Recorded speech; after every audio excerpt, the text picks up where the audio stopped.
President Trump stunned, strangled, and humiliated Europe, leaving America's closest continental ally dazed and dumbfounded. That was over the course of 3 short days this week. The big picture: no amount of Trump-proofing could have prepared Europe for the MAGA-shaped hurricane that swept across the continent this week, wreaking torrential havoc on America's closest allies.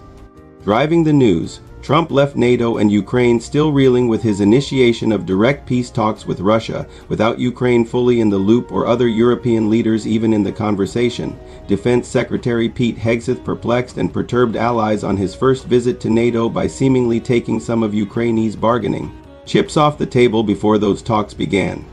He also demanded that Europe take ownership of its own defense so the US could focus on the more urgent threat from China. Back at home, Trump announced reciprocal tariffs on every country that imposes import duties on the U.S., likely affecting $600 billion worth of goods from the EU.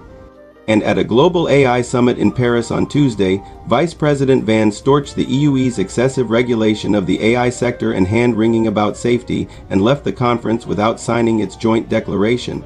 But it was in Vance's remarks to the Munich Security Conference on Friday that things got particularly personal. He threat that I worry the most about vis-a-vis Europe is not Russia, it's not China, it's not any other external actor, Vance began in one of his first major speeches on the world stage. What I worry about is the threat from within, the retreat of Europe from some of its most fundamental values, values shared with the United States of America. What came next left conference attendees silent, stunned, and steaming. Vance called European Union officials commissars a reference to the Soviet Union and accused them of censoring their citizens in the name of fighting disinformation and hate speech online.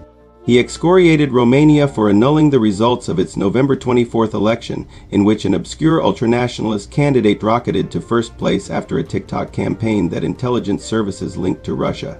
He condemned the convictions of a British man who prayed outside an abortion clinic and of a Swedish man who participated in Quran burnings that led to his friend's murder.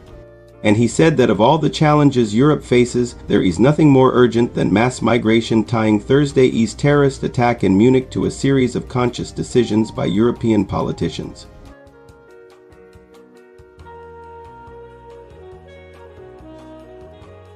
Together, Vance's actions amounted to an astonishing intervention in European politics that was swiftly condemned by top officials, including Germany's conservative leader and likely next chancellor. Zoom out. No one could ever mistake Trump for a great supporter of Europe, which he once said treats us worse than China.